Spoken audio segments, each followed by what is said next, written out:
Jonas le prophète.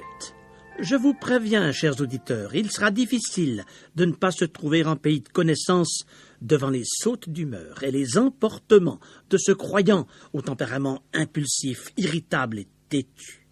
En tout cas, je me sens pour ma part pris à partie par la description sobre mais réaliste que nous donnent les 4 courts chapitres de l'Ancien Testament qui lui sont consacrés. Le livre de Jonas s'ouvre ainsi. La parole de l'Éternel fut adressée à Jonas, fils d'Amittai, en ces mots, « Lève-toi, va à Ninive, la grande ville, et crie contre elle. » Pour ceux qui ont le privilège de connaître l'hébreu, la langue originelle de l'Ancien Testament, ces mots devaient revêtir une toute autre consonance. La parole de l'Éternel fut adressée à M. Colombe, fils de M. Vérité Divine. Comme à l'époque, les noms étaient porteurs des vœux les plus chers des parents, tout laisse supposer que la famille de Jonas comptait parmi les plus pieuses d'Israël. Depuis l'histoire de Noé et du déluge, la colombe a toujours été le symbole du Saint-Esprit. Aussi les parents de Jonas ont-ils sans doute exprimé par ce nom de colombe leur profond désir que leur fils devienne un messager de l'Esprit de Dieu. Or Israël n'avait-il pas grand besoin d'un envoyé du Seigneur inspiré par le Saint-Esprit, puisqu'en ce 8e siècle avant Jésus-Christ, il avait complètement abandonné l'Éternel? On s'en souvient peut-être, 2 siècles auparavant, un schisme avait scindé en 2 l'empire de Salomon. Le royaume d'Israël proprement dit, composé des 10 tribus du Nord, s'était détaché de celui de Juda. Et alors que cette tribu de Juda témoignait encore de sa foi en continuant de servir l'Éternel au temple de Jérusalem, le royaume du Nord s'était laissé entraîner à l'idolâtrie sous l'impulsion du roi Jéroboam Ier. Puis les choses étaient allées de mal en pis. On se souvient de l'odieux roi Akab et de l'impie reine Jézabel, ainsi que de leurs successeurs régnant à Samarie. Après le ministère fécond des prophètes Élie et Élisée, le royaume de Samarie était retombé dans la léthargie spirituelle et dans l'oubli de Dieu. Et soudain, un élan politique pousse le peuple dans un courant de nationalisme effréné, au point que nous lisons, au sujet du roi Jéroboam II, qui accéda au trône en l'an 782, Il rétablit les limites d'Israël depuis l'entrée de Hamath vers la Syrie, jusqu'à la mer de la Plaine, sans doute la mer Morte, à l'embouchure du Jourdain, selon la parole que l'Éternel, le Dieu d'Israël, avait prononcée par son serviteur Jonas le prophète. 2 Rois, chapitre 14, verset 25. Jonas avait donc été chargé d'un message de la part de Dieu. C'était l'exaucement de la prière de ses parents. Il reprenait ainsi le flambeau que le prophète Élisée avait déposé quelques 20 ans auparavant. Ces exhortations prophétiques ont appuyé l'entreprise du roi Jéroboam II qui avait mobilisé ses troupes pour récupérer la partie septentrionale du pays que les Syriens occupaient depuis des générations. On se croirait presque au XXe siècle de l'ère chrétienne, puisque c'est dans ce même territoire du Golan que les Israélites de notre époque ont aussi refoulé les Syriens. Jonas le patriote. Monsieur Colombe souhaite certainement la paix et la prospérité de son peuple. Le voici devenu soudain le prédicateur en vogue, la vedette des meetings populaires. Peut-être enflammait-il ses auditoires en engageant la nation à retrouver sa grandeur d'antan. Seulement voilà, un prophète de Dieu est plus qu'un meneur politique qui harangue les foules par les slogans que tous veulent entendre. Il est parfois appelé à dire des choses désagréables qui le rendront impopulaire. Ainsi, la parole de l'Éternel lui fut adressée une nouvelle fois, non pas pour engager le roi Jéroboam II à de nouvelles conquêtes, mais pour transmettre un avertissement à Ninive. Ninive, la capitale de l'empire des Assyriens, à ne pas confondre avec le petit royaume des Syriens. Ninive, probablement la plus grande ville de l'époque, alors que son roi était le plus puissant des dictateurs.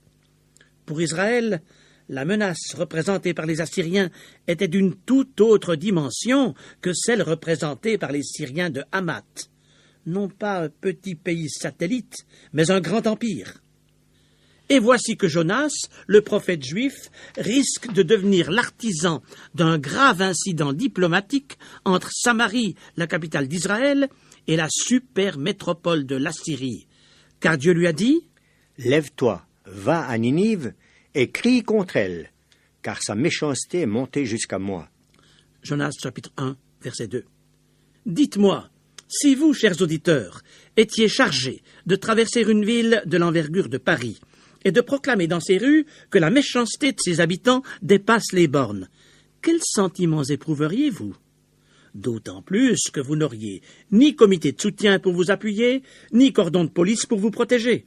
Vous seriez tout seul pour dire à 1 million de personnes, car c'est là l'estimation fort sérieuse des historiens au sujet de Ninive, votre méchanceté est si grande qu'elle appelle le jugement imminent de Dieu sur votre ville. N'éprouveriez-vous pas un frisson d'angoisse devant cette mission? Ah, même les plus courageux d'entre vous chercheraient par tous les moyens à se défiler devant l'ordre reçu. Mission impossible, diriez-vous. Mais ne croyez-vous pas que Dieu était capable de prendre soin de Jonas, même à Ninive, et de l'employer là? La suite du récit le prouvera. Mais pour l'instant, Jonas n'en veut rien. Il a des raisons supplémentaires pour s'esquiver. De nature pessimiste, il pèse le pour et le contre avant d'entreprendre quoi que ce soit. Il a donc calculé à l'avance les conséquences possibles d'une telle proclamation. Il prévoit les pires ennuis qui ne manqueront pas de lui arriver. S'il crie sur les places de Ninive à la méchanceté de ses habitants, la police ne tardera pas à l'arrêter et à l'incarcérer. Et si, au contraire, des Ninivites se mettent soudain à le prendre au sérieux et se repentent de leur faute, Dieu ne leur pardonnera-t-il pas? Or, vous le lirez dans 2 Rois 14, versets 26 à 27, l'Éternel venait de prouver sa miséricorde envers les 10 tribus du Nord qui pourtant ne méritaient rien, au point de leur assurer une extension territoriale. Alors, Dieu n'est-il pas capable de faire aussi grâce à Ninive, l'ennemi numéro 1 d'Israël, dont le potentiel militaire dépasse l'imagination? Et dans ce cas, la grande Assyrie ne va-t-elle pas faire du royaume de Samarie une bouchée? Non, M. Colomb est un fervent patriote. Il n'ira pas exhorter ses ennemis à la repentance pour que bien résulte. Dieu n'a qu'envoyé quelqu'un d'autre. Il s'en ira donc. Il partira le plus loin possible, là où personne ne pourra ni le reconnaître ni le poursuivre. Il ira au bout du monde s'il le faut. Et ce bout du monde, qu'on appellerait aujourd'hui Tahiti, l'Alaska ou les Malouines, se nommait alors Tarsis, en Espagne. Et voilà pourquoi M. Colomb quitte sa paisible Galilée pour se rendre à l'agence touristique du port de Jaffo, aujourd'hui Jaffa. Il y retient sa place à bord d'un navire qui, auquel aubaine, est justement en partance pour l'extrême Occident. Nous lisons verset 3. Il paya le prix du transport et s'embarqua pour aller avec les passagers à Tarsis, loin de la face de l'Éternel. Jonas, qui n'est pas accouru moyen, semble-t-il, a payé son billet pour s'embarquer à bord de ce qui n'est pas un transatlantique, mais tout de même un transméditerranéen. Ah, peut-être le savez-vous par expérience, chers amis à l'écoute.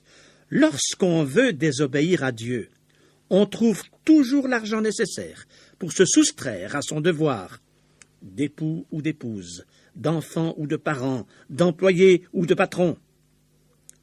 Pour Jonas, la facture sera salée, comme nous le verrons la prochaine fois. Oui, chers auditeurs, il n'y a pas que les adolescents qui font des fugues. Nous aussi, nous sommes capables d'incartade au moment où Dieu nous appelle. Dieu nous a-t-il fait entendre sa voix au travers du texte sacré? Nous a-t-il souligné une situation à régler, un geste de réparation à faire, une lettre à écrire, un sacrifice à consentir, un acte de soumission à accomplir? Ah, c'est si facile de fuir quand Dieu nous parle. Peut-être que, comme Jonas, nous n'avons pas eu de peine à payer le prix du transport, ni de repérer le bateau de nos désobéissances, arrimé au quai de nos hésitations, pour qu'il nous emporte, loin de la volonté de Dieu, vers le grand large de l'insoumission et de la révolte. Qu'avez-vous fait jusqu'ici du plan de Dieu pour votre vie? Avez-vous fui les hommes ou les circonstances? Mais vous ne pouvez fuir Dieu et échapper à sa main. Le roi David s'en est rendu compte à ses dépens. Lui aussi avait cherché à fuir ses devoirs, mais il a dû constater, psaume 139, 7 à 12, « Où irai-je loin de ton esprit, et où fuirai-je loin de ta face? Si je monte aux cieux, tu es là. Si je me couche au séjour des morts, te voilà. Si je prends les ailes de l'aurore, et que j'aille habiter à l'extrémité de la mer, là aussi ta droite me saisira. Si je dis, au moins les ténèbres me couvriront, la nuit devient lumière autour de moi. Même les ténèbres ne sont pas obscures pour toi. » Alors, chers amis, ne suivez pas l'exemple de Jonas, sinon la tempête s'abattra aussi sur votre vie. Et si peut-être en cet instant vous étiez justement en train d'acheter votre billet pour Tarsis, laissez-vous arrêter net et revenez au Seigneur, sans attendre notre prochaine émission consacrée à la poursuite de ce récit. 8e siècle avant Jésus-Christ. Lorsque Dieu a voulu envoyer Jonas le prophète à Ninive, la grande ville, pour dénoncer la méchanceté de ses habitants, il s'y est refusé. Au lieu de partir vers le nord-est, il s'est tourné à l'opposé vers le sud-ouest, pour s'embarquer au port de Jaffo, vers l'Espagne. À Tarsis, loin de la face de l'Éternel. Jonas 1, 3. Installé dans son bateau avec les passagers, Jonas pense vraisemblablement que tout lui a réussi. Désormais, il est tranquille, personne ne l'incommodera ou n'entravera son expédition vers Tarsis, et nul n'ira le chercher là-bas. Aussi, comme les semaines écoulées ont été riches d'événements et harassantes, Jonas n'aspire qu'à tout oublier et dormir tout son soûl. Nous lisons verset 5. Jonas descendit au fond du navire, se coucha et s'endormit profondément. L'homme propose, mais Dieu dispose. Et Dieu n'est pas embarrassé dans le choix des moyens pour arrêter l'homme sur la voie de la perdition. Aussi pour Jonas, la traversée de la Méditerranée n'aura-t-elle rien d'une croisière paisible? Verset 4. Mais l'Éternel fit souffler sur la mer un vent impétueux, et il s'éleva sur la mer une grande tempête. Le navire menaçait de faire naufrage. Les vents violents des contrariétés de toute nature s'acharneraient-ils contre l'embarcation de votre vie au point de la faire chavirer? C'est vrai que notre existence n'est pas exempte de tempêtes et même de cyclones. Et peut-être en connaissez-vous personnellement quelque chose. Mais derrière l'ouragan, sachez qu'il est un Dieu qui mesure l'épreuve et même la permet pour que vous découvriez ses voies. Et c'est bien ce que Jonas l'obstiné ne voulait pas comprendre. Écoutons le psalmiste dépeindre le Créateur. Il s'avance sur les ailes du vent, il fait des vents ses messagers. Psaume 104, 3 à 4. Je m'explique. Peut-être que derrière cette maladie, ce deuil, cette épreuve familiale, ce conflit professionnel ou même cette perte d'emploi, soufflent des vents qui sont les messagers de l'Éternel. Ne cherchez donc pas à vous débattre devant l'ouragan, et au lieu de vous regimber ou de vous cabrer, regardez par la foi au-dessus des nuages, recherchez les causes de la force des vents et sondez l'amour de celui qui siège au-dessus des cieux. Jonas, quant à lui, ne se préoccupait guère ni de la cause ni du dénouement de la tempête. Malgré le déchaînement des éléments, il avait réussi à s'endormir profondément dans la cale du navire. Non seulement il ne voulait entendre ni l'orage, ni le craquement des poutres du bateau, mais il faisait la sourde oreille à la voix de sa conscience. Cependant, le Dieu qui aura pitié de Ninive, et qui vient d'avoir une fois de plus pitié d'Israël, a aussi pitié de Jonas. Il lui a tout d'abord envoyé le pilote du navire pour le réveiller. « Pourquoi dors-tu?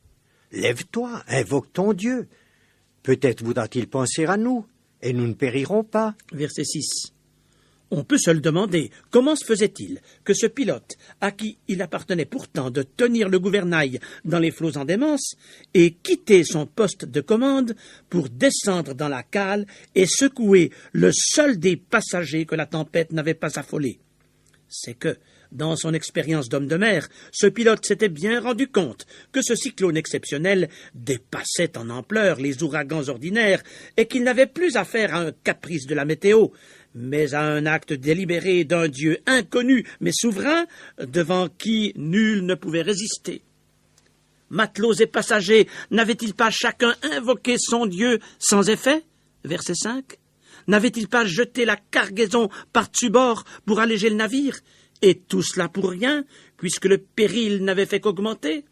Et surtout, lorsqu'on avait jeté le sort pour savoir pourquoi ce malheur allait s'abattre sur eux tous, le sort n'était-il pas tombé sur Jonas, l'énigmatique passager qui s'obstinait à dormir quand tout le monde s'agitait pour sauver sa peau? Aussi Jonas dut-il faire face à un interrogatoire serré, versets 8 et 9. Dis-nous qui nous attire ce malheur. Quelles sont tes affaires, et d'où viens-tu? Quel est ton pays, et de quel peuple es-tu? Il leur répondit, Je suis hébreu, et je crains l'Éternel, le Dieu des cieux, qui a fait la mer et la terre.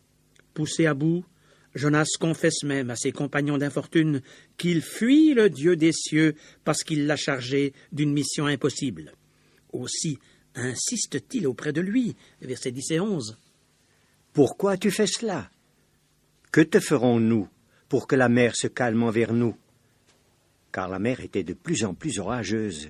Les voyez-vous, ces matelots, adorateurs de faux dieux, qui font la leçon aux disciples du vrai Dieu, reconnaissant avant lui la culpabilité de sa désobéissance? Chers amis à l'écoute, il arrive que les agnostiques de notre fin de siècle soient plus conséquents envers eux-mêmes que les croyants que nous sommes, et qu'un inconverti ait plus de savoir-vivre qu'un enfant de Dieu né de nouveau. Lorsqu'un chrétien est hors de sa place, il peut se mettre dans les pires situations, et souvent, ce sont des hommes et des femmes étrangers à la vraie foi qui doivent le remettre à l'ordre. Que de cas dans la Bible où Dieu s'est servi de païens pour ramener les croyants sur le bon chemin. Le roi d'Égypte pour Abraham, les habitants de Guérard pour Isaac, les Philistins pour David, les employés du centenier romain pour Pierre, et, dans le texte qui nous occupe, les marins phéniciens pour Jonas. Jonas, le passager anonyme, dont nul ne s'était occupé à l'embarquement, et qui est devenu le personnage le plus encombrant du navire, le problème numéro 1, dont l'énigmatique présence à bord fait même passer la tempête à l'arrière-plan. Il leur répondit, « Prenez-moi et jetez-moi dans la mer, et la mer se calmera envers vous, car je sais que c'est moi qui attire sur vous cette grande tempête. » Verset 12. Quel dilemme alors pour ces hommes honnêtes et sincères, et qui ne veulent pas devenir des criminels, d'être mis en demeure par un prophète du Dieu des cieux de le jeter à la mer. Ces hommes ramaient pour gagner la terre, mais ils ne le purent, parce que la mer s'agitait toujours plus contre eux. Verset 13. De toute leur carrière de marins, jamais ils n'avaient vu pareil ouragan et ne s'étaient sentis aussi impuissants devant les éléments déchaînés. Cette fois, ils avaient affaire non pas avec une mer impétueuse, mais avec le créateur de la mer, qui venait de susciter un typhon d'ampleur inconnue pour arracher à l'inconscience l'un de ses serviteurs. Aussi, dans un geste public pathétique de désespoir, ces vigoureux bateliers lâchèrent à nouveau leurs rames pour implorer, pour la première fois de leur vie, la miséricorde du Dieu des éléments, un Dieu qu'ils ne connaissaient pas, et dont Jonas venait de leur parler, versets 14 et 15. Alors ils invoquèrent l'Éternel et dirent, « Ô Éternel, ne nous fais pas périr à cause de la vie de cet homme, et ne nous charge pas du sang innocent, car toi, Éternel, tu fais ce que tu veux. » Puis ils prirent Jonas et le jetèrent dans la mer, et la fureur de la mer s'apaisa. Si la tempête était de nature anormale, le calme survenu si soudainement après la tempête était encore plus surnaturel. Aussi, lisons-nous, verset 16. Ces hommes furent saisis d'une grande crainte de l'Éternel, et ils offrirent un sacrifice à l'Éternel et firent des vœux. Remarquez-le, chers auditeurs, Dieu fait grâce à qui il veut, comme il se sert des circonstances les plus imprévues pour se révéler à ceux qui ne se sont jamais occupés de lui. Nous vivons une époque où beaucoup de nos contemporains réfléchissent et recherchent les causes cachées des événements qui nous bouleversent tous. Les uns se tournent vers la méditation transcendantale et les religions hindoues, alors que d'autres font appel aux philosophies existentialistes ou aux séductions des gourous à la mode, à moins que, ce qui est infiniment plus grave, ils ne se tournent vers les astrologues et les médiums spirites. Mais seul l'Éternel, le Dieu de Jonas, a la solution pour le monde d'aujourd'hui. Les matelots du navire où se trouvait Jonas ont d'abord invoqué chacun sa divinité païenne. Mais c'est lorsqu'ils se sont tournés vers le vrai Dieu que la mer s'est calmée et que tous leurs problèmes ont été résolus. Aussi est-ce lorsque vous vous tournerez vers Jésus-Christ, chers auditeurs, que vous découvrirez l'issue à votre situation. Il n'y a de salut en aucun autre, car il n'y a sous le ciel aucun autre nom qui ait été donné parmi les hommes par lequel nous devions être sauvés. Actes des Apôtres, chapitre 4, verset 12. Dans votre tempête, reconnaissez donc que seul le Dieu des cieux peut vous apporter une solution valable, et venez au pied de la croix du Calvaire, où Jésus-Christ s'est offert en divin sacrifice à votre place, afin de vous réconcilier avec le Dieu souverain. Mais si ce Dieu souverain s'est occupé des compagnons d'infortune de Jonas, il n'allait pas pour autant abandonner à son sort celui qui avait été son serviteur. Jeté par-dessus bord et livré aux vagues en démence, Jonas va être délivré par le Seigneur de la manière la plus inattendue et la plus spectaculaire. De quoi nous rendre tous impatients de méditer ensemble la suite de ce récit biblique lors de notre prochaine émission. Mais de quoi aussi me permettre de conclure aujourd'hui, chers auditeurs, en vous posant la question. Vous êtes-vous reconnus dans l'entêtement et la fuite obstinée de Jonas, le prophète désobéissant? Eh bien, sachez que la grâce de Dieu n'est pas épuisée envers vous. Alors, cessez de jouer avec votre Créateur. Laissez-vous arrêter aujourd'hui même et venez à Jésus-Christ, le Sauveur, qui est toujours prêt à vous accueillir. Tour à tour, Jonas apparaît dans le texte biblique comme un patriote fanatique, un prophète obstiné, un calculateur méfiant, mais surtout comme un croyant inconséquent, fuyant la mission que Dieu lui a confiée. Au lieu de partir pour la ville de Ninive, à l'orient d'Israël, il s'embarque pour Tarsis, aux confins de l'Occident. Et alors que passagers et marins invoquent chacun leur Dieu face à la tempête, Jonas dort profondément dans la cale du navire, et il faut que le pilote s'arrache à son gouvernail pour aller le secouer et le reprendre sévèrement. Pensez donc, le seul qui manque à la réunion de prière collective, c'est le prophète de Dieu. Comparaissant devant tous, Jonas est alors contraint d'avouer « Je sais que c'est moi qui attire sur vous cette grande tempête. Prenez-moi et jetez-moi dans la mer, et la mer se calmera envers vous. » Jonas 1, verset 12. Comme devant les sautes du vent, le navire devient toujours plus incontrôlable, les marins se résignent à jeter Jonas par-dessus bord. Et soudain, un calme plat succède au cyclone, tant et si bien que ces païens offrent spontanément des sacrifices à l'Éternel. Cependant, si pour ces inconvertis la réunion d'évangélisation s'est terminée, l'expérience de sanctification ne fait que commencer pour Jonas. Pour les occupants du navire, il vient de disparaître, englouti dans les flots houleux, irrémédiablement perdu.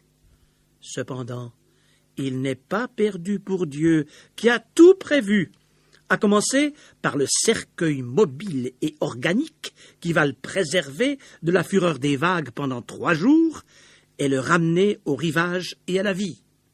L'Éternel fit venir un grand poisson pour engloutir Jonas, et Jonas fut dans le ventre du poisson 3 jours et 3 nuits. Chapitre 2, verset 1.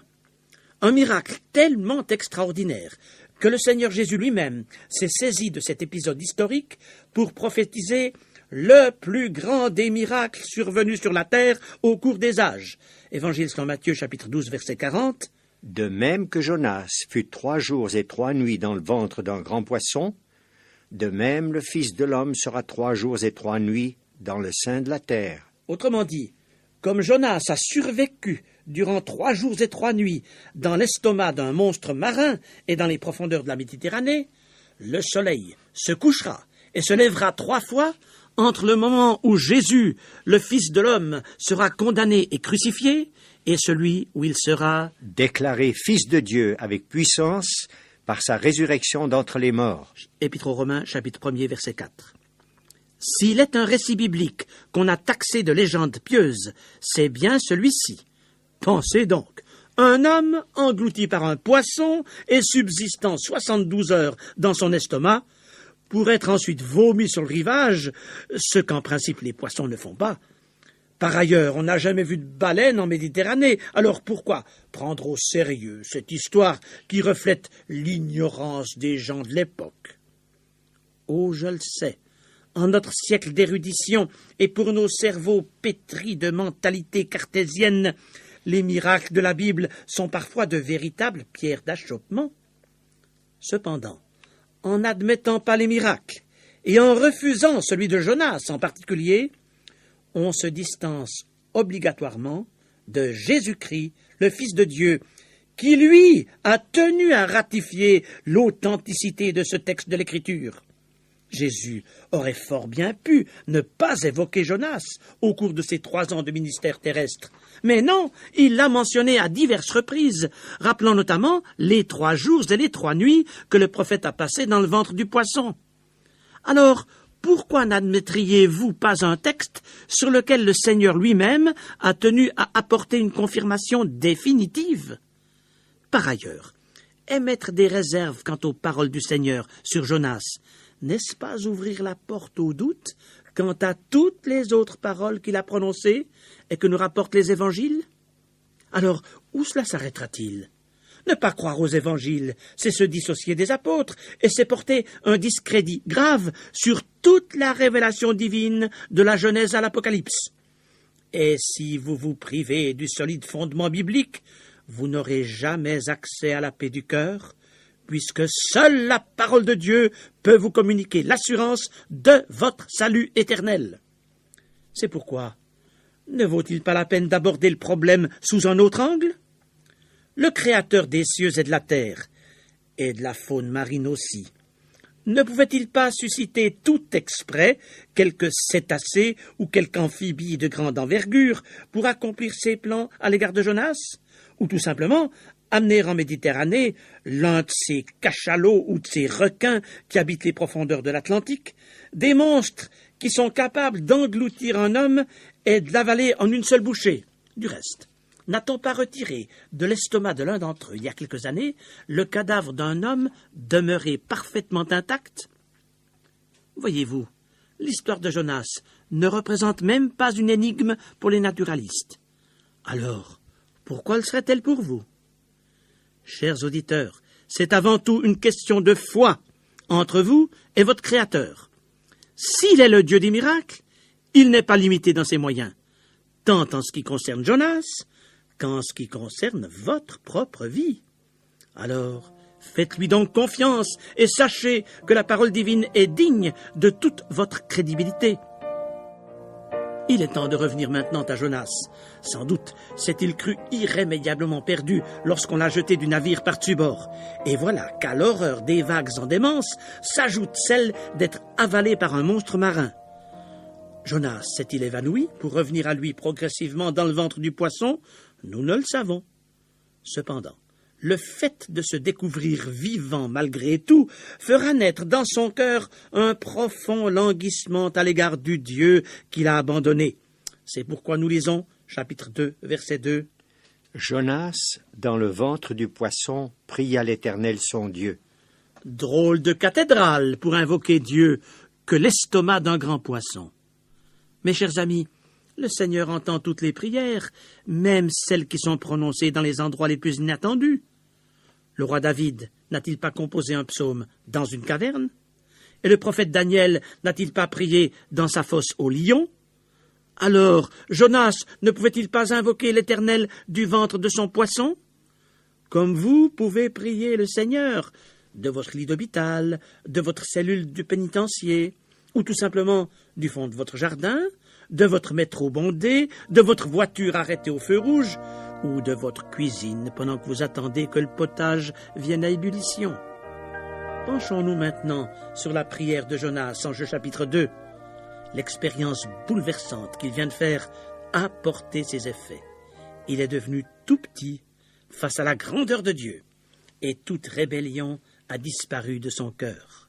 Dans ma détresse, j'ai invoqué l'Éternel, et il m'a exaucé. Du sein du séjour des morts, j'ai crié, et tu as entendu ma voix. Tu m'as jeté dans l'abîme, dans le cœur de la mer, et les courants d'eau m'ont environné. Toutes tes vagues et tous tes flots ont passé sur moi. Je disais, je suis chassé loin de ton regard. Les eaux m'ont couvert jusqu'à m'ôter la vie. L'abîme m'a enveloppé. Je suis descendu jusqu'aux racines des montagnes. Les barres de la terre m'enfermaient pour toujours. Versets 2 à 7. Jonas est probablement le seul homme qui ait connu l'abîme, le cœur de la mer, les racines des montagnes, les barres de la terre. Pour lui, ce n'était pas simplement de la poésie lorsqu'il a crié à Dieu. Toutes tes vagues et tous tes flots ont passé sur moi. Mais sa prière a très vite évolué en un cantique de louange.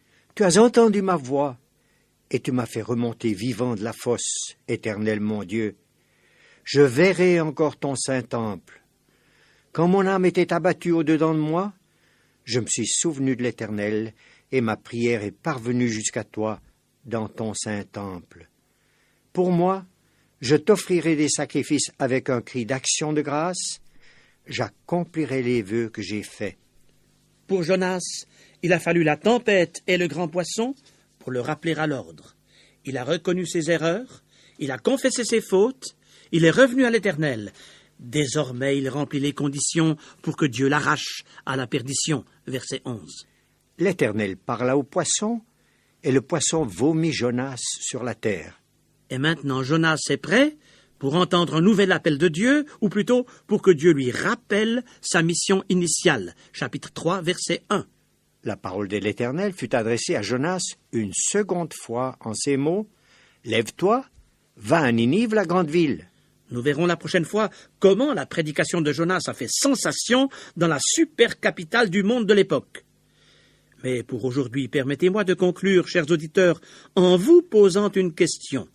Faudrait-il que vous connaissiez la tempête, l'abîme, les racines des montagnes, pour reconnaître la voix du Seigneur et être réintroduit dans ses plans pour votre vie?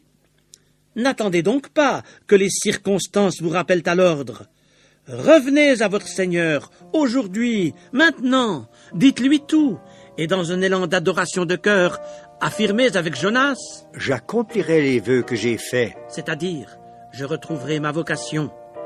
Puis affirmez avec lui, en partageant sa conviction, « Le salut vient de l'Éternel. » Comme nous l'avons vu précédemment, chers amis à l'écoute, Jonas le prophète a fui la mission que Dieu lui avait confiée. Au lieu de partir pour la ville de Ninive, en Assyrie, il s'est embarqué pour l'Espagne. Et lorsque la tempête a éclaté, il savait fort bien qu'il en était la cause, ce qui ne l'a pas empêché de descendre dans la cale du navire et de s'y endormir profondément. Il faudra que les matelots interviennent et le jettent par-dessus bord, qu'un monstre marin l'engloutisse, pour qu'enfin Jonas se mette à réfléchir, à prier et à revenir à Dieu. Le corps de Jonas était trop coriace pour que le grand poisson le digère. Après 3 jours, il a été rejeté sur le rivage. Le voyez-vous, ce prophète que les foules avaient précédemment acclamé, englué de la salive et des sucs gastriques du mastodonte qui vient de le vomir? Peut-être qu'en rassemblant ses esprits après son incroyable aventure, il tente de se sécher au soleil. Jonas n'est ni fier ni sûr de lui.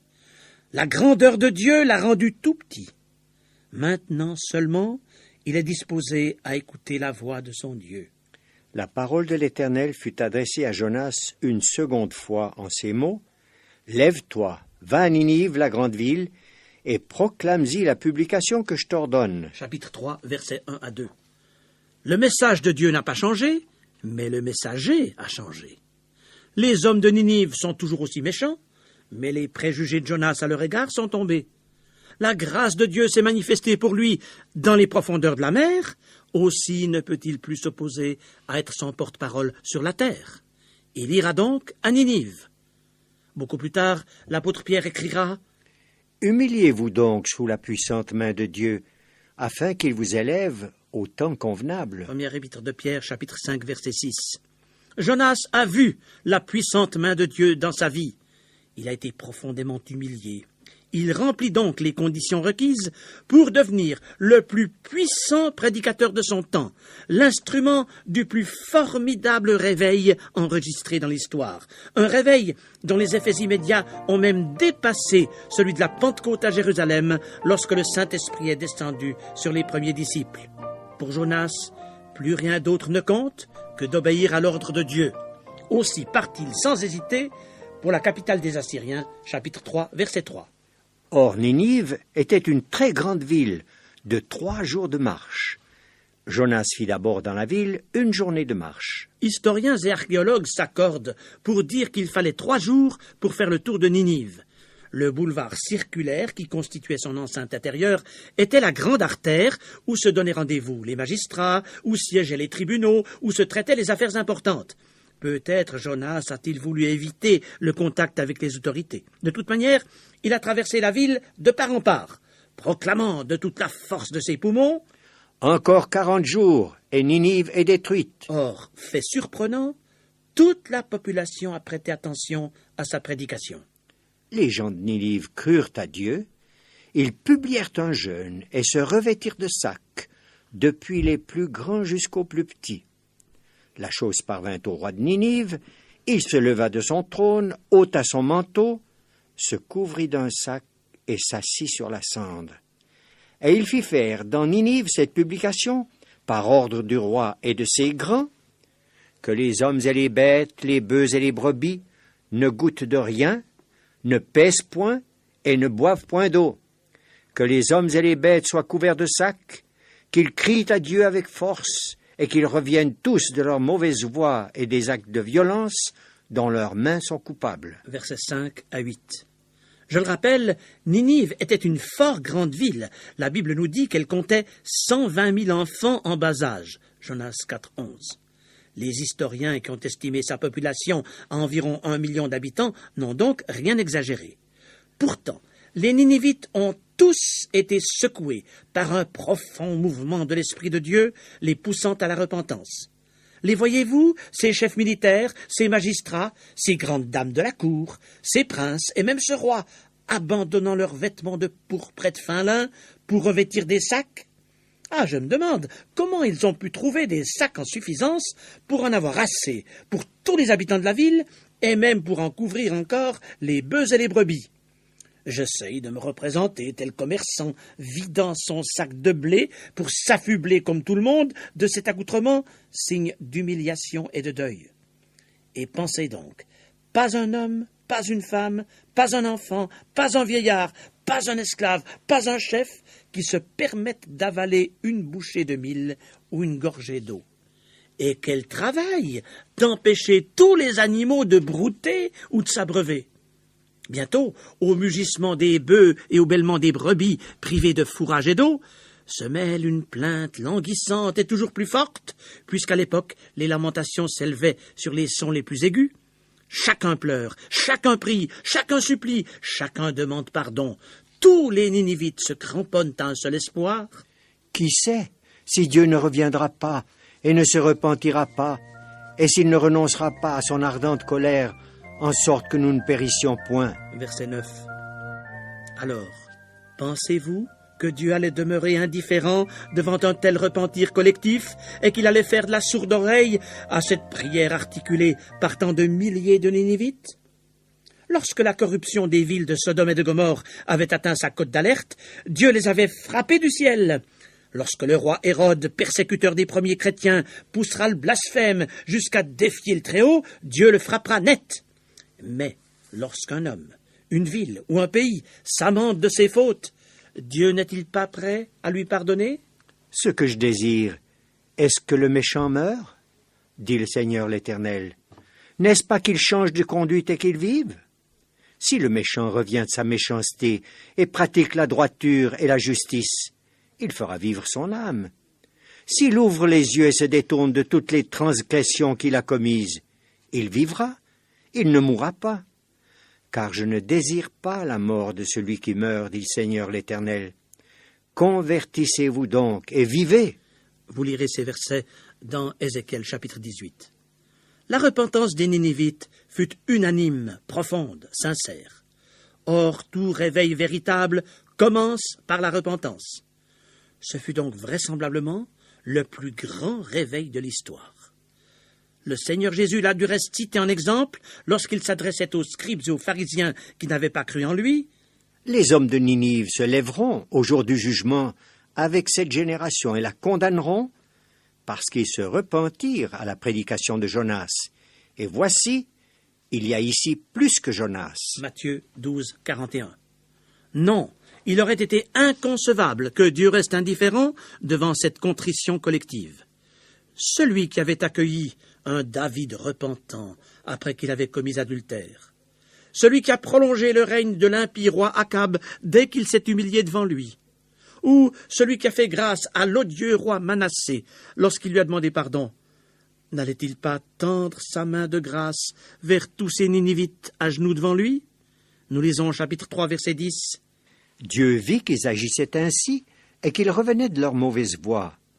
Alors Dieu se repentit du mal qu'il avait résolu de leur faire, et il ne le fit pas. Ainsi, la grâce divine s'est étendue sur ces centaines de milliers d'habitants.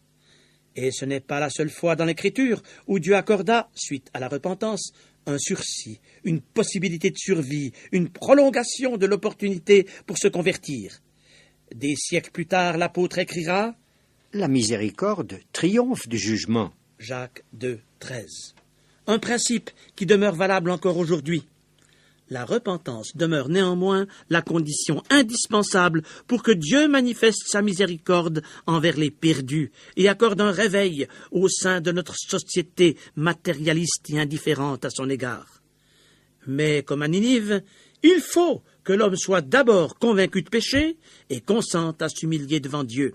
Alors seulement découvrira-t-il comment Dieu est venu à sa rencontre, comment il a donné son Fils unique pour porter la culpabilité de son péché sur la colline de Golgotha, et comment son sang expiatoire versé à la croix peut le réconcilier avec Dieu. Il y a 2700 ans, Dieu a patienté avec les Ninivites, leur fournissant, par la prédication de Jonas, une dernière occasion de s'amender de leurs fautes. Or, en notre fin de siècle, Dieu patiente encore avec l'humanité. Il consent à surseoir à un jugement, pourtant inévitable, parce qu'il ne souhaite pas le malheur des hommes, car il les aime tous. L'apôtre Pierre écrivait « Le Seigneur use de patience envers vous, ne voulant pas qu'aucun périsse, mais voulant que tous arrivent à la repentance. » Deuxième épître de Pierre, chapitre 3, verset 9. Chers amis à l'écoute de ce programme, le Seigneur Jésus patiente aussi avec vous. Il ne veut pas votre malheur, votre punition, votre perdition éternelle. Il use de grâce envers vous. Il recommence avec vous. Il vous tend la main. Il vous offre son amour. Il vous ouvre son cœur, parce qu'il a compassion de vous. Et comme il n'y a aucune possibilité de repentance et de salut après la mort, Dieu vous supplie de répondre à ses appels. Il insiste même auprès de vous, sachant bien que le lendemain ne vous appartient pas. Alors, face à l'ampleur de sa miséricorde et à l'immensité de son amour pour vous, ne voulez-vous pas reconnaître vos fautes, les confesser et les délaisser, puis vous jeter aux pieds du Dieu vivant et croire en lui, comme l'ont fait les Ninivites il y a 27 siècles, sur la parole de Jonas, le messager du ciel? Le livre de Jonas le prophète aurait pu se terminer en apothéose à la fin du chapitre 3. Pensez donc, chers auditeurs, sous l'action de l'Esprit de Dieu, tous les habitants de la ville de Ninive se repentent et invoquent ardemment le pardon de l'Éternel. Une prière que Dieu a du reste exaucée de manière remarquable. Verset 10. Dieu vit qu'ils agissaient ainsi et qu'ils revenaient de leur mauvaise voie. Alors Dieu se repentit du mal qu'il avait résolu de leur faire, et il ne le fit pas. Cependant, après le chapitre 3, il y a encore le chapitre 4, où le Saint-Esprit nous ramène à considérer la personne de Jonas. Vous connaissez tous, chers amis à l'écoute, ces livres d'aventure qui, après les récits les plus époustouflants, en arrivent en dernière page à un épilogue du style « Ils se marièrent, ils furent heureux et ils eurent beaucoup d'enfants ». Rien de cela dans la manière d'écrire de Dieu, ou plutôt dans le message qu'il communique aux écrivains sacrés. Empreinte de réalisme, la Bible ne se perd pas dans des fictions où ce qu'on souhaite prend le pas sur la réalité. Elle dépeint l'homme tel qu'il est, avec ses défauts et tout son potentiel d'égoïsme et d'égocentrisme. Ah, Jonas, le fougueux prédicateur du chapitre 3, pourquoi ne le voit-on pas, au chapitre 4, battre le fer pendant qu'il est chaud et saisir l'occasion des bonnes dispositions des Ninivites pour organiser une campagne d'évangélisation? Merveilleuse opportunité de parler de ce Dieu qui pardonne parce qu'il aime. Mais Jonas est dépassé, tant par le mouvement d'humiliation collective des Ninivites que par le geste de miséricorde divine qui s'en est suivi, geste qu'il voit d'un très mauvais œil du reste. Au chapitre 3, il a obéi à Dieu. Maintenant, au chapitre 4, sa nature déchue reprend le dessus, la repentance des Ninivites l'excède et la grâce de Dieu l'agace. Cela déplut fort à Jonas, et il fut irrité. Chapitre 4, verset 1. En pardonnant à Ninive, Dieu ne prend-il pas fait et cause pour l'ennemi numéro 1 d'Israël? Pour Jonas, le patriote, il ne peut qu'en résulter le malheur pour son peuple. Or Jonas, qui pense savoir mieux que Dieu, l'accuse directement dans une prière revendicatrice où tout tourne autour de sa petite personne. Ah, Éternel, n'est-ce pas ce que je disais quand j'étais encore dans mon pays? C'est ce que je voulais prévenir en fuyant à Tarsis, car je savais que tu es un Dieu compatissant et miséricordieux, lent à la colère et riche en bonté, et qui te repent du mal. Maintenant, Éternel, prends-moi donc la vie, car la mort m'est préférable à la vie. Versets 2 à 3. Jonas n'est pas le premier serviteur de Dieu à sombrer dans la dépression et le désespoir au point de réclamer la mort. Et hélas, il ne sera pas le dernier non plus. Pensons à Moïse, désespéré par la désobéissance des Israélites adorant le veau d'or. Exode 32. À Josué, atterré après la défaite d'Aï. Josué 7. Ou à Élie, découragé par la menace de Jézabel. 1 Roi 19. Ici, Jonas préfère mourir plutôt qu'assister en spectateur impuissant à la restauration spirituelle de Ninive. Et finalement, il aura l'air de quoi devant l'opinion publique, lui qui a annoncé la destruction de la ville au bout de 40 jours? Pour Dieu, Ninive n'est plus un problème, c'est Jonas qui est devenu le problème. Aussi s'approche-t-il de lui, verset 4. Fais-tu bien de t'irriter? Les connaissez-vous, ces croyants égocentriques qui parfois s'enveloppent d'une carapace pour ne pas regarder les choses en face et qui surtout font taire la voix de leur conscience? Jonas escompte peut-être que l'Éternel revienne sur sa décision d'épargner Ninive, comme si Dieu était un homme capable de changer d'avis comme nous. Aussi, lisons-nous verset 5. Jonas sortit de la ville et s'assit à l'orient de la ville. Là, il se fit une cabane et s'y tint à l'ombre, jusqu'à ce qu'il voie ce qui arriverait dans la ville. Quand un homme, une ville ou un peuple, et surtout quand un chrétien, une œuvre de Dieu ou une église renie les ordres divins, il arrive que le Seigneur s'adresse à lui ou à elle sous forme de parabole. Les prophètes ont utilisé cette méthode pour reprendre Israël de ses désobéissances. Le Seigneur l'a abondamment employé dans les évangiles et encore dans l'Apocalypse à l'égard de ceux qui refusent de se repentir. Est-ce étonnant alors que le Créateur, qui avait déjà suscité une tempête exceptionnelle et un grand poisson pour parler à Jonas, veuille maintenant utiliser de nouvelles leçons de choses pour toucher sa conscience? Il est là, ce croyant pétri d'égoïsme, passif au moment où Ninive aurait probablement le plus grand besoin d'un conducteur spirituel. Il se tient à l'ombre de sa cabane, replié sur lui-même. Il se berce à la musique enchanteresse de ses raisonnements trompeurs, et il attend au lieu d'agir.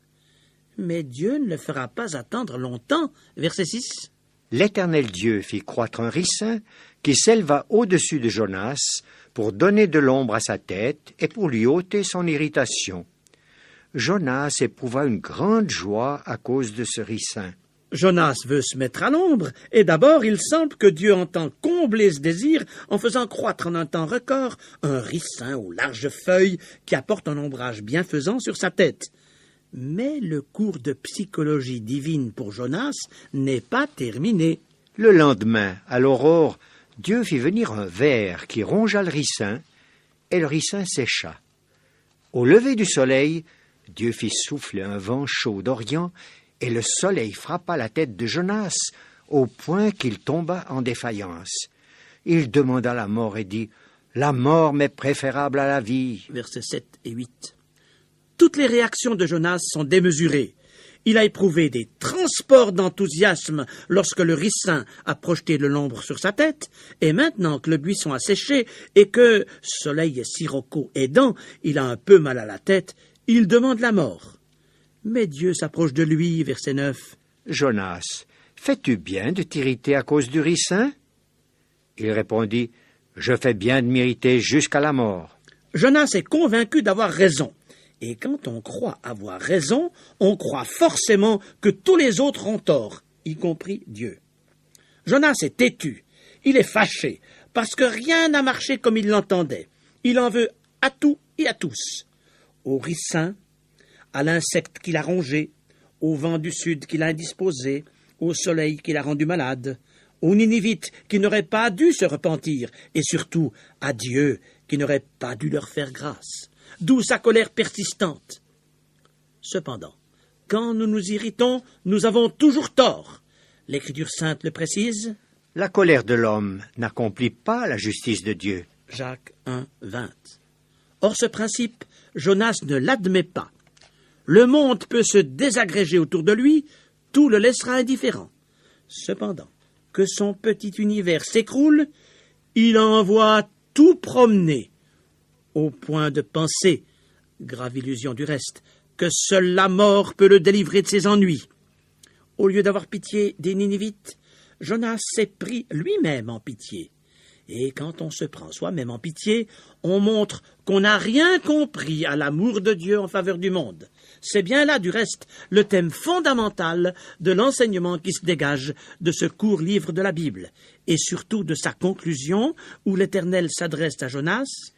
Tu as pitié du ricin qui ne t'a coûté aucune peine et que tu n'as pas fait croître, qui est né dans une nuit et qui a péri dans une nuit.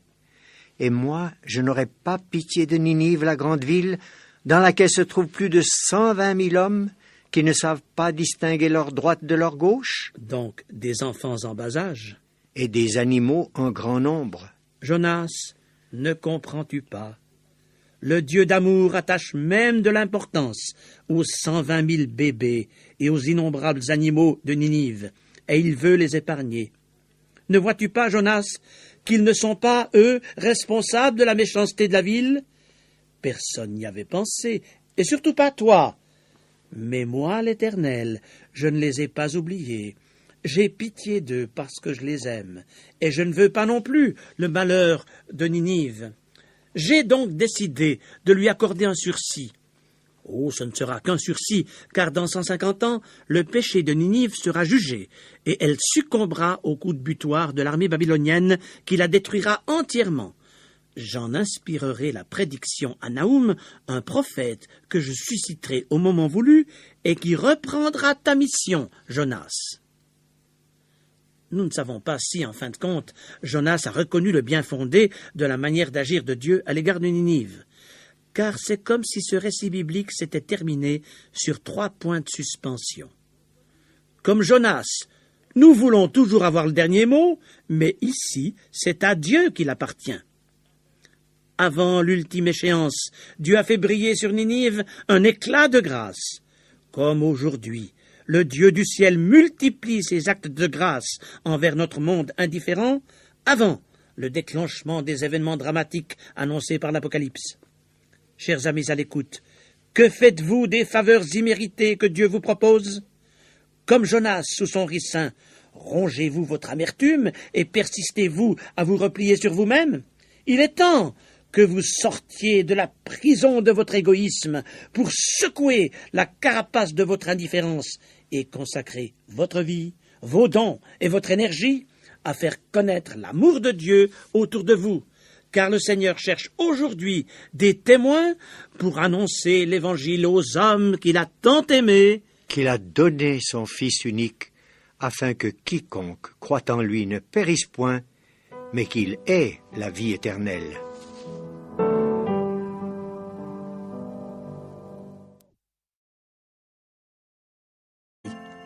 Huitième siècle avant Jésus-Christ.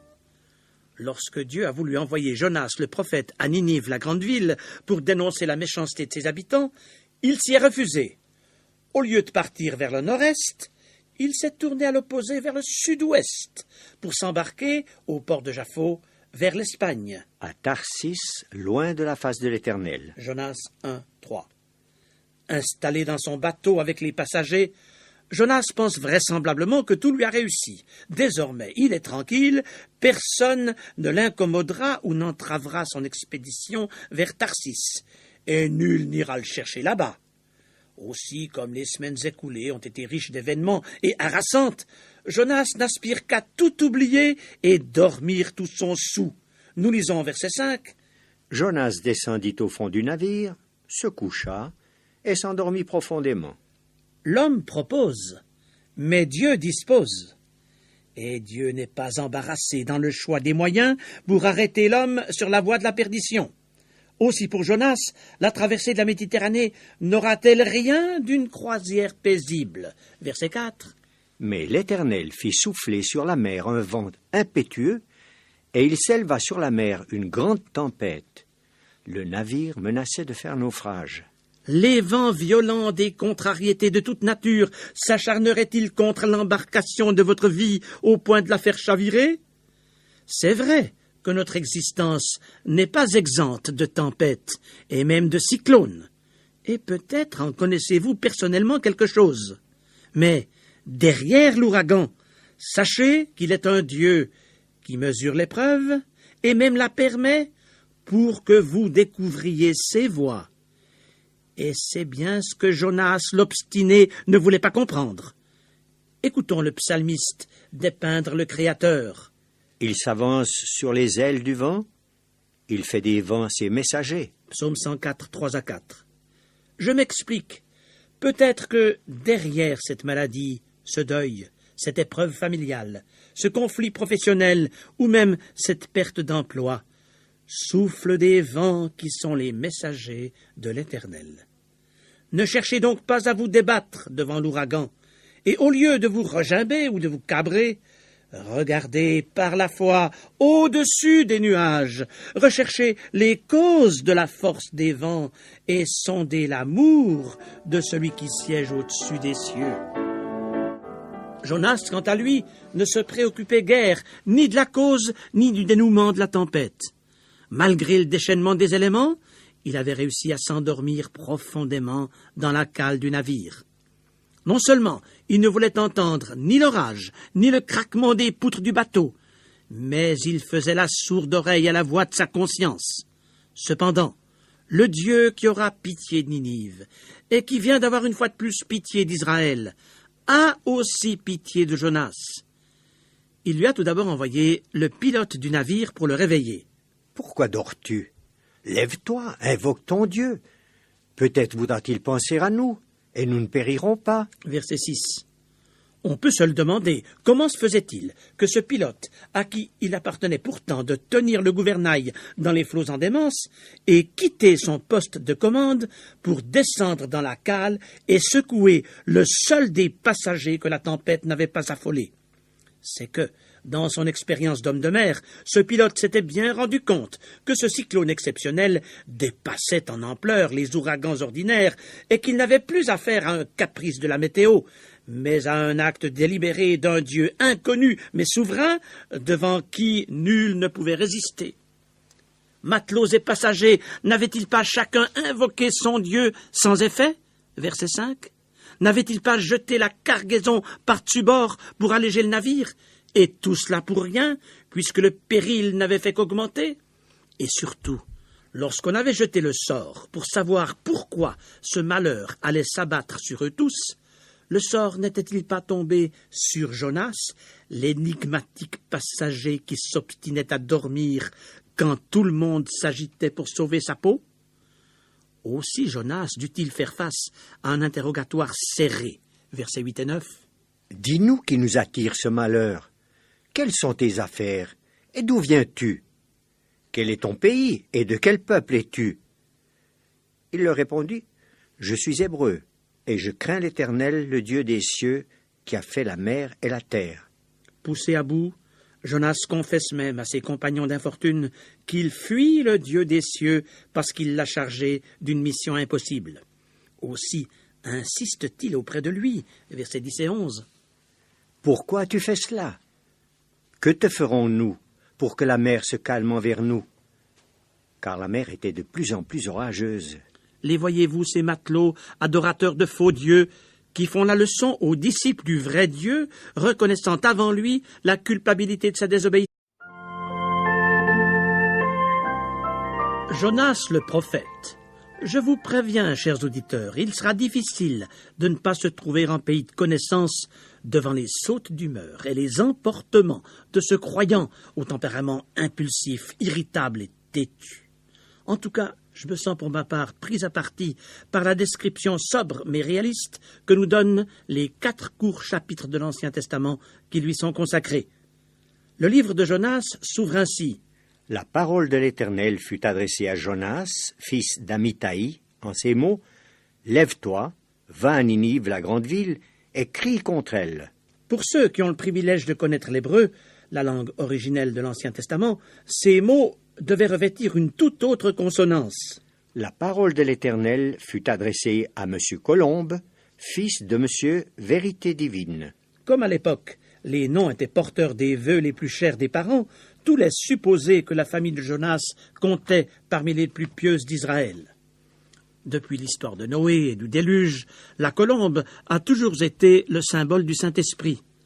Aussi les parents de Jonas ont-ils sans doute exprimé par ce nom de colombe leur profond désir que leur fils devienne un messager de l'Esprit de Dieu. Or Israël n'avait-il pas grand besoin d'un envoyé du Seigneur inspiré par le Saint-Esprit, puisqu'en ce 8e siècle avant Jésus-Christ, il avait complètement abandonné l'Éternel? On s'en souvient peut-être, 2 siècles auparavant, un schisme avait scindé en deux l'empire de Salomon. Le royaume d'Israël proprement dit, composé des 10 tribus du Nord, s'était détaché de celui de Juda.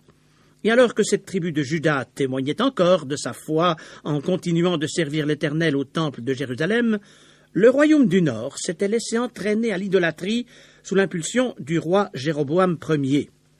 Puis les choses étaient allées de mal en pis. On se souvient de l'odieux roi Akab et de l'impie reine Jézabel, ainsi que de leurs successeurs régnant à Samarie. Après le ministère fécond des prophètes Élie et Élisée, le royaume de Samarie était retombé dans la léthargie spirituelle et dans l'oubli de Dieu. Et soudain, un élan politique pousse le peuple dans un courant de nationalisme effréné, au point que nous lisons, au sujet du roi Jéroboam II, qui accéda au trône en l'an 782, Il rétablit les limites d'Israël depuis l'entrée de Hamath vers la Syrie, jusqu'à la mer de la Plaine, sans doute la mer Morte, à l'embouchure du Jourdain, selon la parole que l'Éternel, le Dieu d'Israël, avait prononcée par son serviteur Jonas le prophète. 2 Rois, chapitre 14, verset 25. Jonas avait donc été chargé d'un message de la part de Dieu. C'était l'exaucement de la prière de ses parents. Il reprenait ainsi le flambeau que le prophète Élisée avait déposé quelques 20 ans auparavant. Ces exhortations prophétiques ont appuyé l'entreprise du roi Jéroboam II qui avait mobilisé ses troupes pour récupérer la partie septentrionale du pays que les Syriens occupaient depuis des générations. On se croirait presque au XXe siècle de l'ère chrétienne, puisque c'est dans ce même territoire du Golan que les Israélites de notre époque ont aussi refoulé les Syriens.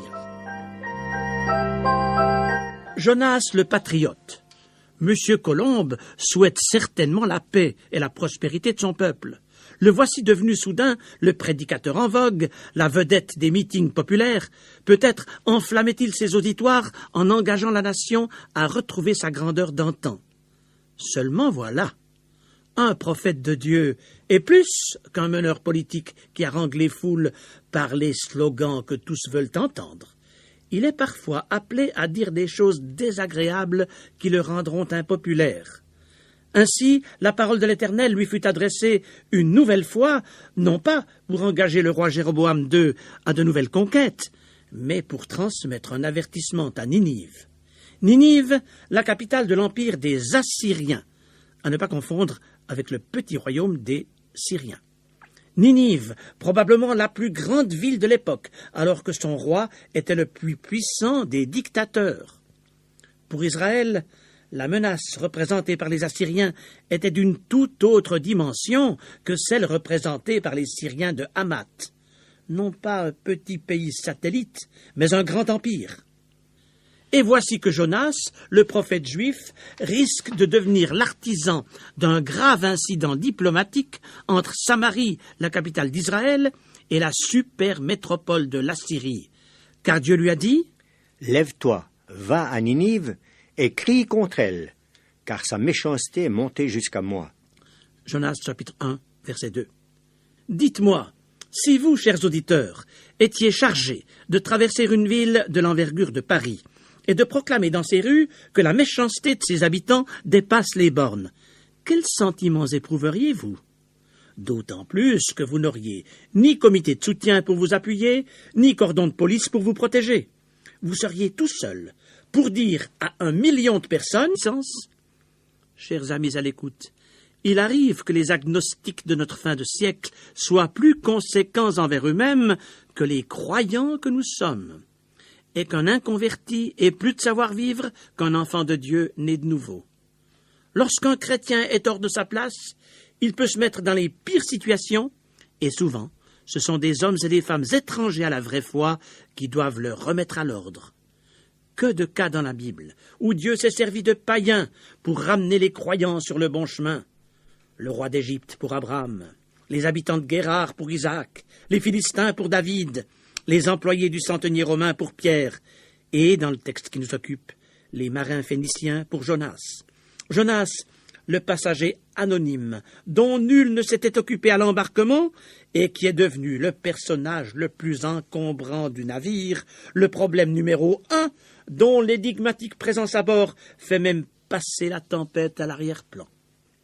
Il leur répondit, « Prenez-moi et jetez-moi dans la mer, et la mer se calmera envers vous, car je sais que c'est moi qui attire sur vous cette grande tempête. » Verset 12. Quel dilemme alors pour ces hommes honnêtes et sincères, et qui ne veulent pas devenir des criminels, d'être mis en demeure par un prophète du Dieu des cieux de le jeter à la mer. Ces hommes ramaient pour gagner la terre, mais ils ne le purent, parce que la mer s'agitait toujours plus contre eux. Verset 13. De toute leur carrière de marins, jamais ils n'avaient vu pareil ouragan et ne s'étaient sentis aussi impuissants devant les éléments déchaînés. Cette fois, ils avaient affaire non pas avec une mer impétueuse, mais avec le Créateur de la mer, qui venait de susciter un typhon d'ampleur inconnue pour arracher à l'inconscience l'un de ses serviteurs. Aussi, dans un geste public pathétique de désespoir, ces vigoureux bateliers lâchèrent à nouveau leurs rames pour implorer, pour la première fois de leur vie, la miséricorde du Dieu des éléments, un Dieu qu'ils ne connaissaient pas et dont Jonas venait de leur parler. Versets 14 et 15. Alors ils invoquèrent l'Éternel et dirent, « Ô Éternel, ne nous fais pas périr à cause de la vie de cet homme, et ne nous charge pas du sang innocent. Car toi, Éternel, tu fais ce que tu veux. » Puis ils prirent Jonas et le jetèrent dans la mer, et la fureur de la mer s'apaisa. Si la tempête était de nature anormale, le calme survenu si soudainement après la tempête était encore plus surnaturel. Aussi, lisons-nous, verset 16. Ces hommes furent saisis d'une grande crainte de l'Éternel, et ils offrirent un sacrifice à l'Éternel et firent des vœux. Remarquez-le, chers auditeurs, Dieu fait grâce à qui il veut, comme il se sert des circonstances les plus imprévues pour se révéler à ceux qui ne se sont jamais occupés de lui. Nous vivons une époque où beaucoup de nos contemporains réfléchissent et recherchent les causes cachées des événements qui nous bouleversent tous. Les uns se tournent vers la méditation transcendantale et les religions hindoues, alors que d'autres font appel aux philosophies existentialistes ou aux séductions des gourous à la mode, à moins que, ce qui est infiniment plus grave, ils ne se tournent vers les astrologues et les médiums spirites. Mais seul l'Éternel, le Dieu de Jonas, a la solution pour le monde d'aujourd'hui. Les matelots du navire où se trouvait Jonas ont d'abord invoqué chacun sa divinité païenne. Mais c'est lorsqu'ils se sont tournés vers le vrai Dieu que la mer s'est calmée et que tous leurs problèmes ont été résolus.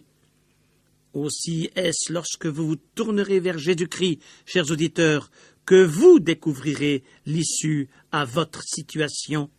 Il n'y a de salut en aucun autre, car il n'y a sous le ciel aucun autre nom qui ait été donné parmi les hommes par lequel nous devions être sauvés. Actes des Apôtres, chapitre 4, verset 12. Dans votre tempête, reconnaissez donc que seul le Dieu des cieux peut vous apporter une solution valable, et venez au pied de la croix du Calvaire, où Jésus-Christ s'est offert en divin sacrifice à votre place, afin de vous réconcilier avec le Dieu souverain. Mais si ce Dieu souverain s'est occupé des compagnons d'infortune de Jonas, il n'allait pas pour autant abandonner à son sort celui qui avait été son serviteur. Jeté par-dessus bord et livré aux vagues en démence, Jonas va être délivré par le Seigneur de la manière la plus inattendue et la plus spectaculaire. De quoi nous rendre tous impatients de méditer ensemble la suite de ce récit biblique lors de notre prochaine émission. Mais de quoi aussi me permettre de conclure aujourd'hui, chers auditeurs, en vous posant la question. Vous êtes-vous reconnus dans l'entêtement et la fuite obstinée de Jonas, le prophète désobéissant? Eh bien, sachez que la grâce de Dieu n'est pas épuisée envers vous. Alors, cessez de jouer avec votre Créateur. Laissez-vous arrêter aujourd'hui même et venez à Jésus-Christ, le Sauveur, qui est toujours prêt à vous accueillir. Tour à tour, Jonas apparaît dans le texte biblique comme un patriote fanatique, un prophète obstiné, un calculateur méfiant, mais surtout comme un croyant inconséquent, fuyant la mission que Dieu lui a confiée. Au lieu de partir pour la ville de Ninive, à l'orient d'Israël, il s'embarque pour Tarsis, aux confins de l'Occident. Et alors que passagers et marins invoquent chacun leur Dieu face à la tempête, Jonas dort profondément dans la cale du navire, et il faut que le pilote s'arrache à son gouvernail pour aller le secouer et le reprendre sévèrement. Pensez donc, le seul qui manque à la réunion de prière collective, c'est le prophète de Dieu. Comparaissant devant tous, Jonas est alors contraint d'avouer « Je sais que c'est moi qui attire sur vous cette grande tempête. Prenez-moi et jetez-moi dans la mer, et la mer se calmera envers vous. » Jonas 1, verset 12. Comme devant les sautes du vent, le navire devient toujours plus incontrôlable, les marins se résignent à jeter Jonas par-dessus bord. Et soudain, un calme plat succède au cyclone, tant et si bien que ces païens offrent spontanément des sacrifices à l'Éternel. Cependant, si pour ces inconvertis la réunion d'évangélisation s'est terminée, l'expérience de sanctification ne fait que commencer pour Jonas. Pour les occupants du navire, il vient de disparaître, englouti dans les flots houleux, irrémédiablement perdu. Cependant, il n'est pas perdu pour Dieu, qui a tout prévu, à commencer par le cercueil mobile et organique qui va le préserver de la fureur des vagues pendant 3 jours et le ramener au rivage et à la vie. L'Éternel fit venir un grand poisson pour engloutir Jonas, et Jonas fut dans le ventre du poisson 3 jours et 3 nuits. Chapitre 2, verset 1. Un miracle tellement extraordinaire que le Seigneur Jésus lui-même s'est saisi de cet épisode historique pour prophétiser le plus grand des miracles survenus sur la terre au cours des âges. Évangile selon Matthieu, chapitre 12, verset 40.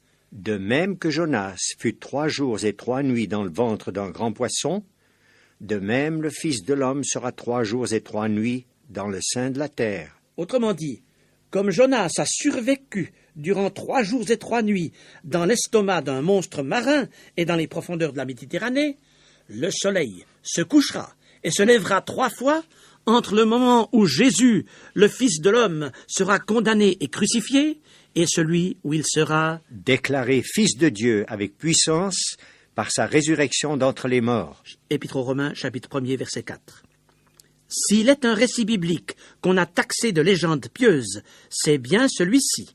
Pensez donc, un homme englouti par un poisson et subsistant 72 heures dans son estomac, pour être ensuite vomi sur le rivage, ce qu'en principe les poissons ne font pas. Par ailleurs, on n'a jamais vu de baleine en Méditerranée, alors pourquoi prendre au sérieux cette histoire qui reflète l'ignorance des gens de l'époque? Oh, je le sais, en notre siècle d'érudition et pour nos cerveaux pétris de mentalité cartésienne, les miracles de la Bible sont parfois de véritables pierres d'achoppement. Cependant, en n'admettant pas les miracles et en refusant celui de Jonas en particulier, on se distance obligatoirement de Jésus-Christ, le Fils de Dieu, qui, lui, a tenu à ratifier l'authenticité de ce texte de l'Écriture. Jésus aurait fort bien pu ne pas évoquer Jonas au cours de ses 3 ans de ministère terrestre. Mais non, il l'a mentionné à diverses reprises, rappelant notamment les 3 jours et les 3 nuits que le prophète a passés dans le ventre du poisson. Alors, pourquoi n'admettriez-vous pas un texte sur lequel le Seigneur lui-même a tenu à apporter une confirmation définitive?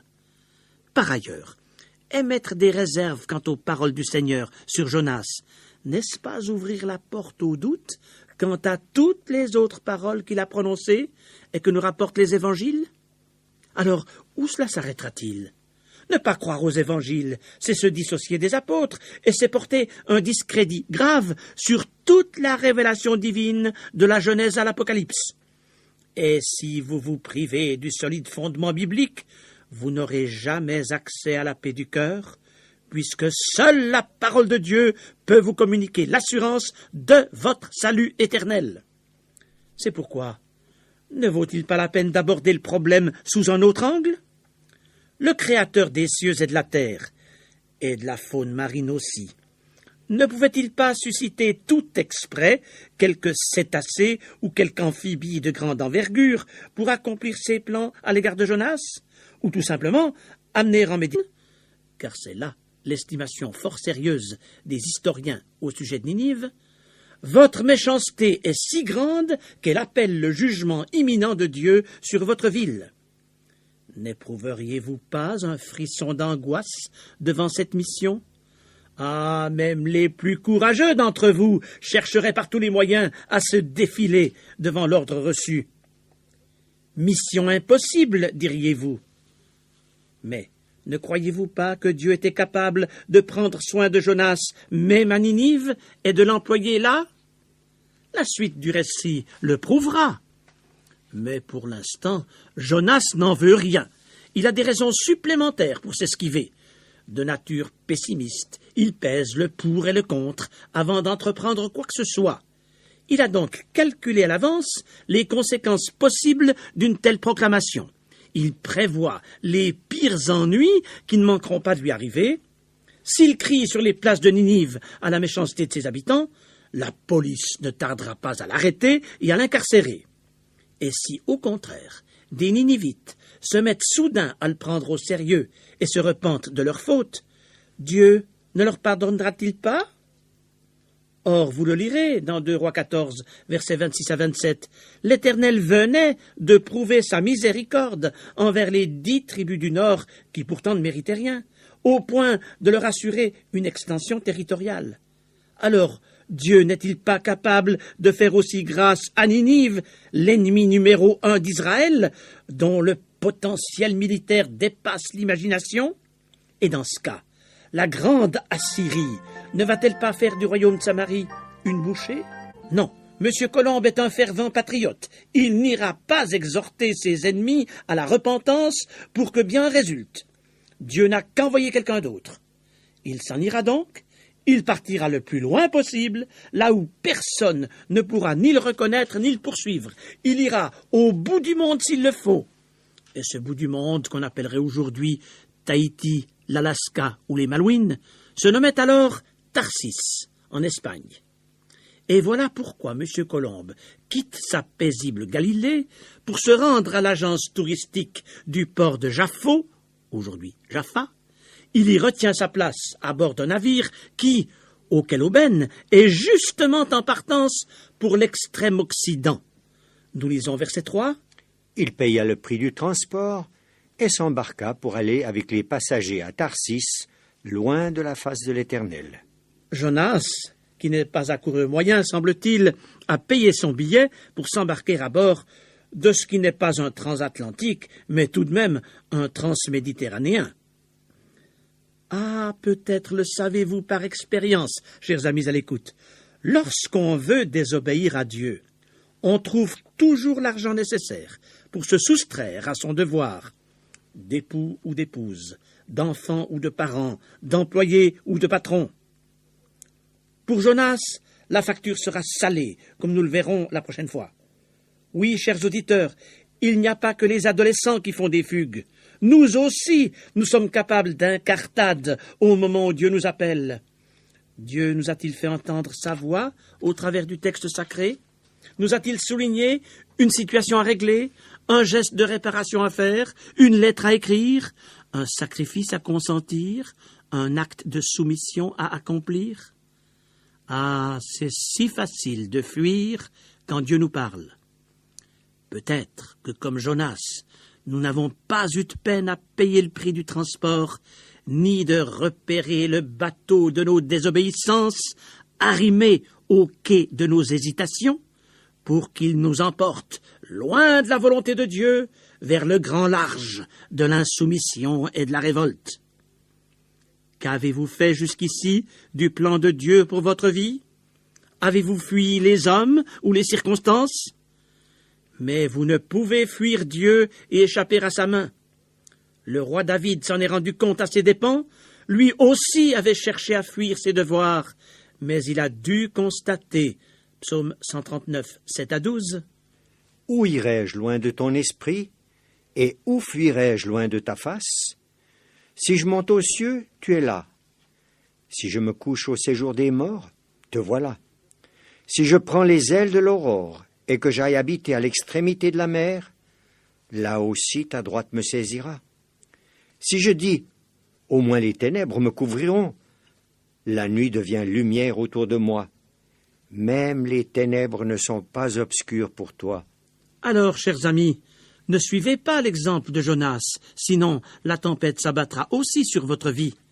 Et si peut-être en cet instant vous étiez justement en train d'acheter votre billet pour Tarsis, laissez-vous arrêter net et revenez au Seigneur, sans attendre notre prochaine émission consacrée à la poursuite de ce récit.